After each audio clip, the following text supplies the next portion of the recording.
lo traje al ingeniero Wilson González, que está acá con nosotros. Wilson, que además ha trabajado durante muchos años a la par, junto con la gente de la Asociación Amigos de la Flora Nativa de Salto, bueno, hoy ya retirada de la actividad, aunque de alguna manera siempre el contacto está, pero además una persona que siempre se ha preocupado por estos temas y que ha sido permanentemente fuente de consulta especializada por parte de nosotros. Yo recuerdo tantas entrevistas allá por la época de Radio Tabaré, años atrás, y que siempre tiene la palabra justa, ¿no?, para hablar de estos temas. Así que, Wilson, muchas gracias por venir y dedicarnos estos minutos. Bueno, muchas gracias, Rodrigo, a la orden. Este es un tema que me apasiona y siempre a veces trato de aclarar que mi especialidad dentro de la agronomía no era esta, pero bueno, la vida te fue llevando. Me fue llevando, los árboles me fueron llevando y siempre rescato que quizás la semilla de esa pasión por los árboles me la sembró una directora en la escuela número 64, Marina Esteva, que nos hizo plantar, cuando estábamos en segundo año, árboles y cuidarlos. Y eso es fundamental. O sea, plantar para la foto no sirve. Claro, sí. Hay que cuidarlos. Por lo menos con un poquito de como tierra, un niño hasta que le podés soltar la mano. Y bueno, y eso estuvo ahí hasta que uno empezó de nuevo a tener una vida más vinculada a la sociedad y ya ejerciendo como agrónomo, y de a poco también no dejaba por los temas ambientales de estar vinculado con María Carmen, con el tema de los árboles, del medio ambiente, y bueno, y los árboles como dijo alguien y nos calificó a los dos, ustedes están arborizados. Arborizados. Y qué lindo ejercicio ese, ¿no? Principalmente para los que son padres, pensar en eso, cómo aprender a respetarlos y a quererlos con ese proceso. Claro. Y por sobre todo en una ciudad, en una zona donde tenemos muchos árboles frutales, los cítricos, sobre todo, que crecen con bastante facilidad, el proceso de germinar un limonero, un naranjo, hasta que se lo planta, crece y da la fruta, realmente es un... Creo que debe ser un logro, una sensación. Ponías arriba de la mesa el tema, previamente a la entrevista, que la tecnología es excelente, uno la respeta, no la practico como debiera, lo cual puede ser saludable. Sí, es un debate. Pero es indudable. Pero hay que encontrarle tentaciones, en el buen sentido de la palabra, a los niños y a los jóvenes para que hagan esa otra actividad que significa a veces embarrarse las manos, significa irlo a regar, significa hasta a veces enojarse porque alguien se lo dañó o porque las hormigas se lo comieron. Entonces, creo que también ahí los árboles y los vegetales en general y también los animales ayudan a veces a tener ese contacto con eso otro que también es un ser vivo.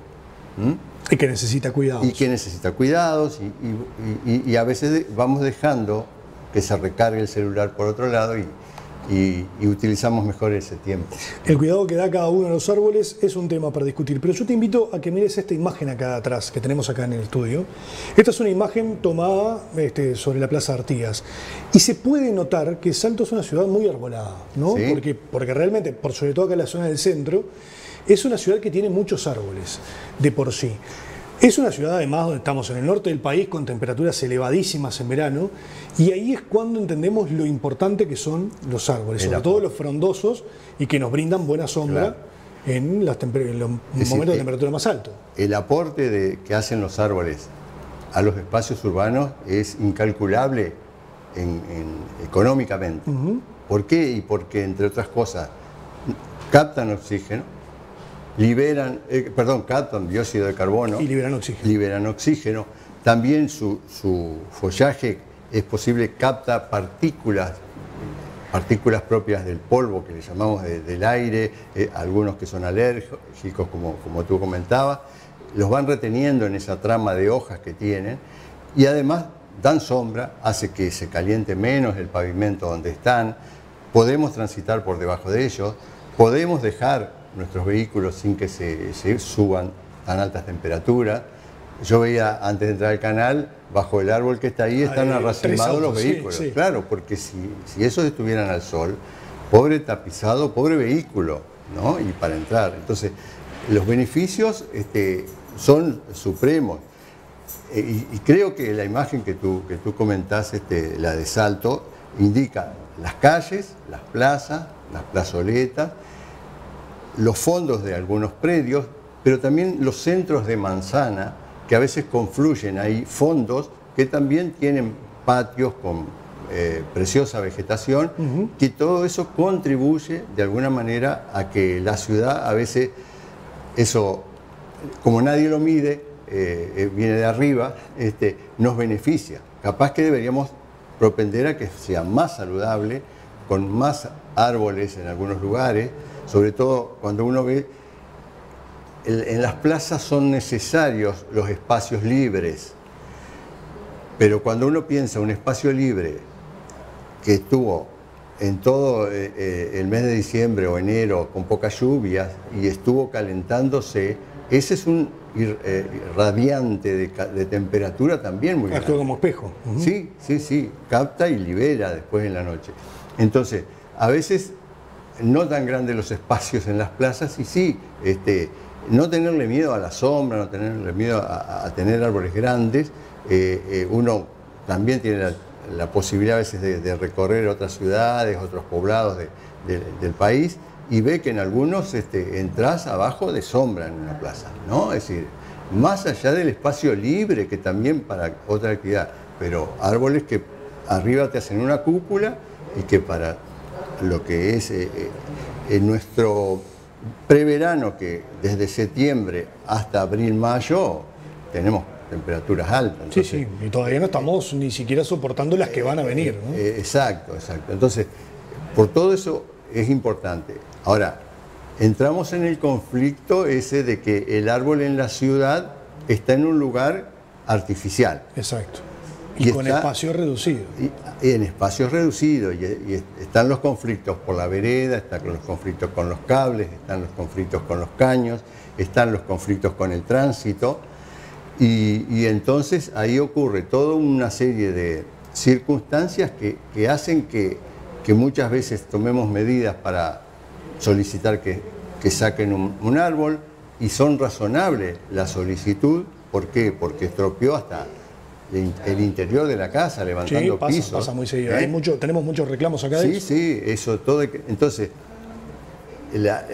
esa trama del arbolado que tenemos, sobre todo en el casco principal de la ciudad, hay que estar muy atento y atender los reclamos, pero también ir viendo cómo se van resolviendo esos espacios que quedaron libres por ese árbol que se fue o que hubo que sacarlo. ¿Qué incorporamos ahí? ¿Qué tenemos que tener en cuenta? Correrlo más acá, más allá, porque sin duda que Salto necesita esa sombra, la necesita.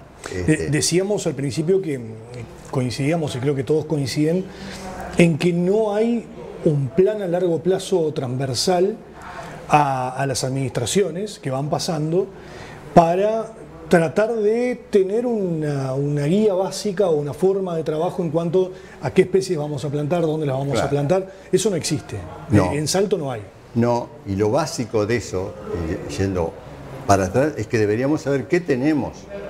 Claro, que son relevamientos, primero. Un censo. No es lo mismo el centro que los barrios tampoco. No es lo mismo. Los espacios son distintos. Pero definamos un espacio céntrico, ¿no? Barbieri, el Río Uruguay, Avenida Arriague, Juan Arriague, ¿no? Y Gobernador Diana, sí, ahí está. ¿No? Y hagamos un censo ahí, exhaustivo. Uno puede decir un censo, sí, voy caminando y voy anotando qué es lo que hay. Eso está bien, muy rápido sale, pero no te aporta mucha información. Necesitas saber qué especies son, más o menos cuántas hay en la cuadra, cuántos faltan, el estado, la edad que tienen, qué problemas presentan. A veces son problemas sanitarios, otras veces problemas que se ha deformado por las sucesivas podas, o una tormenta le quebró una rama, o pasó un ómnibus o un camión alto y le chocó las ramas y se las llevó, o el vecino tuvo que cortar porque le caían hojas al techo y le taponeaban los desagües. Es decir, entonces, toda esa información hay que hacerla previa para con esa información vos decís, bueno, elaborar un plan. ¿qué es lo que tengo? Acá tengo. Y ahora que usan la tecnología, justamente poderlo poner en un plano, ir mirando las zonas que más carenciadas, menos carenciadas de árboles, pero también tenés que ir, bueno, entonces, ¿qué es lo que vamos a plantar? Ir a empezar al vivero a preparar esas plantas, que no las vas a plantar enseguida del censo, salvo que las compres en otro lugar, lo cual también tiene su costo, pero quizás se puede hacer. Pero si no, tenés que decir, bueno, en el vivero tenemos que tener 1000 plantas de esta especie, o 100 plantas de esta especie, 100 de esta y 100 de esta, porque es lo que vamos a precisar dentro de 5 años para plantarla, para que estén bien formadas y prontas para plantarla. Entonces, va más allá de una administración. Y sí, es el periodo de una administración lo que lleva. Y el arbolado es una cuestión que lo que tenemos hoy, tenemos que partir de la base de que es el fruto de muchas administraciones, que cada una puso lo suyo. Más en el acierto o en el error, ¿no? En el acierto o en el error, pero tuvo la intención de arbolar de alguna manera. Y el devenir del tiempo, el vecino que no lo cuidó y se murió y quedó el hueco sin nada, al vecino que por cuidarlo mucho el árbol creció excesivo y le generó un problema. Todo eso juega. Ahora, nosotros si comparamos por ejemplo con otras ciudades como Montevideo, que también es una ciudad bastante arbolada, ¿no? Para ser una capital, sobre todo, y el centro, ellos tienen muchos problemas con los plátanos, el plátano europeo. Y todo lo que genera ese plátano, por el polvillo que suelta, para los alérgicos, para los asmáticos, es un árbol que da buena sombra, que es alto, pero que tiene esta especie de... Sí, y hoy se está buscando a través de hibridaciones que los plátanos no generen ese problema. Polvillo. De todas maneras, a veces en la primavera también acá ocurre de que todas las plantas, sean herbáceas, sean arbustivas, sean enredaderas, sean árboles, en un momento producen flores, las flores producen polen, ese polen se libera, ¿no? al espacio, el viento lo lleva, lo trae. Y a veces tenemos alergias que son producto de ese polen tan positivo y necesario que es para que las plantas sigan, y sin embargo son esas las causas de alergia. Entonces, creo que también ahí juega definir los grandes espacios. Tú comentabas la entrada sur de la ciudad, o sea, digamos, desde Daimán hasta La Gaviota. Bueno, ahí también se puede plantar árboles incluso corpulentos, hacer rodales o islas con una especie, pasar a otra, para evitar a veces hasta la monotonía o la inversa. En otras ciudades hay cuadras y cuadras de lo mismo. Estoy acordándome de Carmelo, que tiene ya sobre la ruta plátanos y álamos, y eso también es lindo. Pero todo con una planificación de, bueno, acá voy a hacer esto y voy a cuidar. Y te complemento. Cuando en la administración del escribano Malaquina, la ingeniera Rosana González realizó la vía oeste de la entrada de Wilson Ferreira al Dunate, quedó un cantero ancho ahí, sin nada, pasto. En esa época estaba Sofildo Ferreira en Parques y Jardines. Y un día salimos a recorrer, que él siempre consultaba, como consultó gente anterior y posterior, siempre estamos dispuestos a dar una opinión, ¿no? Quizás la más certera. Hablando con Sofildo, dice, me sugieren, dice, que acá hagamos una entrada con liquidamba. También me sugieren que hagamos una entrada con lapacho. Con lapacho. Antes los eucaliptos estaban todavía, ¿no? Dice hoja carandá. Bueno, digo, Sofildo, vamos a analizarlo un poco esto. Hablando con María Carmen, viste, vos tirás las cosas arriba de la mesa, empezás a discutir, esto sí, no, por qué sí, por qué no. Pero también vamos a pensar en algo diferente. Y ahí el espacio elongado, que eran 400 metros por 30 de ancho, apareció la imagen, esa que en la escuela se usa mucho, del éxodo. Y ese tema lo planteamos cuando iban a hacer los festejos del 2006, por los 250, nos dijeron que sí, diciendo, pero en ese lugar lo van a vandalizar. Vamos a trabajar, se lo planteamos a la Asociación Amigos de la Flora Nativa y tomamos la posta entre todos y se inauguró el 30 de septiembre del 2006 con los primeros 20 árboles. Hoy es un parque que está a la entrada. El Parque Rumbo a la Yui. El Parque Rumbo a la Yui, con más de 100 ejemplares y bueno, y ya casi que funciona solo. ¿Por qué? Y bueno, se lo cuidó todo lo necesario antes y ahora es de la gente. Uno, es un espacio que está integrado allí. Uno lo visita y ve el disfrute de los vecinos. Wilson, tengo una cantidad de consultas que voy a tratar de leerlas ahora durante la pausa, si te podés quedar unos minutos más. Sí, sí. Porque les voy recordando, nombre, 4 últimos dígitos de la cédula para participar del sorteo. Vamos a hablar 5 minutitos más acá, le voy a transmitir algunas consultas que están haciendo los televidentes de ustedes, del otro lado Wilson, para hablarlo rápidamente. Y quiero que pienses esto, porque uno de los temas que más repercusión generó en este programa hace no mucho tiempo atrás fue el malestar no solamente de los vecinos, sino de la ciudadanía en general, por lo que hizo la Intendencia de Salto respecto de los Ibirapitá en Avenida Manuel Oribe, que fueron sustituidos, removidos y sustituidos por palmeras, que son lo que tenemos ahora, y generó mucha repercusión, pero mucho malestar, porque de todos los mensajes que recibíamos, quiero decir que el 100% eran negativos respecto a la decisión que tomó la Intendencia de Servicios Públicos, y después de la pausa lo hablamos. Ya venimos. Avenida Manuel Oribe. ¿Qué pasa allí? Eliminaron los Ibirapitá, dijeron era porque las raíces y los gajos estaban saliendo hacia la calle, generando problemas, tuvimos que sustituirlos por palmeras. Claro. Puede ocurrir eso, puede ocurrir eso. Lo que jugarse solo a las palmeras me parece que puede ser una decisión complicada. ¿Por qué? Porque pienso que hay en ese espacio, que es una entrada de varios kilómetros, ¿no?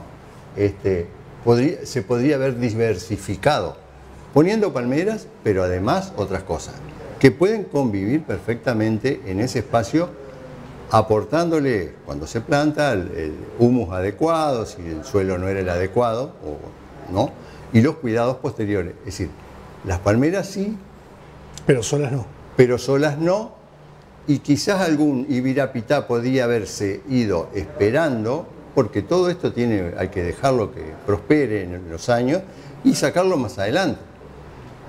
Porque haciendo así tan drástico es complicado. Es decir, sobre todo jugarse a una especie.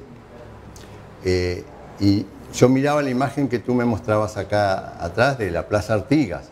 Las palmeras que estaban atrás del monumento a Artigas eran Phoenix. Todas se fueron con el famoso cascarudo picudo negro. Todas las llevó. Y muchas palmeras más de acá de Salto. Las que estaban acá enfrente al canal, en Avenida Viera, hoy Sereñi, queda una acá.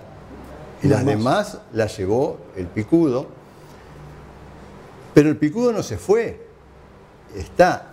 Y además de la Phoenix, también tiene preferencia por la Phoenix, pero también puede llegar a afectar a otras palmeras. Entonces, ayer veía una pindo afectada por este mal, que la única solución es cortarla.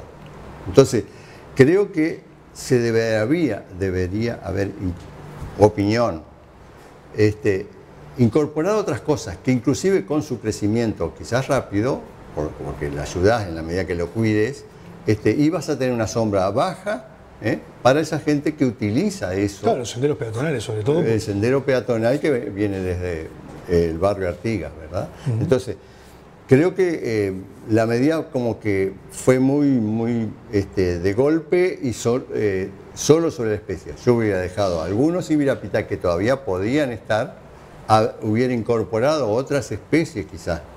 Ibirapitá no, porque podían afectar los bordes del cantero, que es relativamente ancho. Yo miraba los Ibirapitá el tema es que estaban plantados hacia un costado, ¿no? Claro, usar la línea central y también en esa dinámica que no tenemos que cerrarnos de decir, esto lo planto ahí y va a estar 200 años. No, quizás que a los 10 años hay que cambiar lo que plantaste en una cuadra en el centro.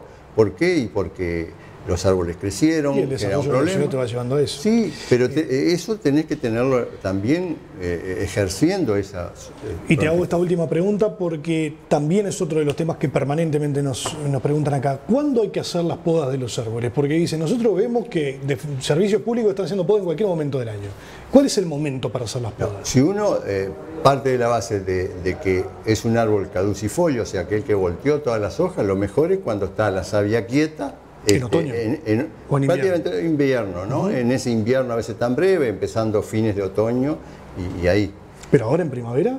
Y ahora en primavera ya está brotando, ya brotó empezó a brotar hace un mes y tanto. Entonces, son podas que uno ve, ramas nuevas que están saliendo y que se podan. Sí, sí. ¿Qué es lo que juega ahí? Debe jugar la cantidad de personal asignado a esa tarea, ¿no? O sea que la época ideal sería en invierno. Ahí tiene que hacerse la poda correctiva. Quizás también con los árboles que no voltean la hoja, bueno, uno puede jugar entre sacar en otros momentos y no es tan drástico. Pero como te decía, a veces la capacidad de los grupos de poda son muy restringidas en cuanto a número de gente dedicada a eso, ¿no? Es decir, tenés pocos meses y hay que hacerlo. Y creo que juega la razón del artillero, siguen podando y ya. Y otras veces hay que podar, porque yo escuchaba los pronósticos ahora te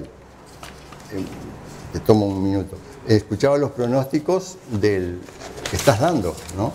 Y estos son esto también. Sí, claro, la caída de los árboles con el viento. Entonces hay que salir, a veces hay que podar no todo el árbol, acá, o una rama que se cayó arriba de un cable o arriba de una casa. El árbol en la ciudad está en un lugar que no es está compitiendo con nosotros, con nuestras habitaciones, con nuestros inmuebles. Y bueno, a veces hay que podar porque te está rompiendo el perfil de la casa, claro. ¿no? Pero sí, lo que abogamos es que los árboles son necesarios, tenemos que saber qué tenemos de árboles, en qué estado están, cuántos son y planificar. Sin planificación. Claramente un relevamiento es urgente. Wilson, lamentablemente estamos ya sin tiempo porque en televisión sabemos que es bastante más corto. Gracias por venir y que no sea la última vez. A la orden, Rodrigo, y gracias por invitarme. Wilson, que además cada vez que se levanta puede disfrutar de la imagen que veíamos ayer de los liquidámbar allí en la Plaza Flores, ¿no? Que son emblemáticos y que bueno, tienen esa coloración tan particular y tan se plantó fotografiable. También con la intendencia. Ahí está la imagen. Esa foto que mandó ayer una televidente es, como dicen ahora, instagramiable, ¿no? para el Instagram. Ese es un ejemplo. Las cosas hay que hacer la intendencia, la comisión vecinal, la escuela 5, el jardín 103, el liceo 2 y los vecinos. Se plantaron 19 liquidámbar. Y hoy tenemos esa postal. Que es emblemática para mandarla para el exterior, porque sé que en muchos lugares. De los pocos lugares. Muchas gracias.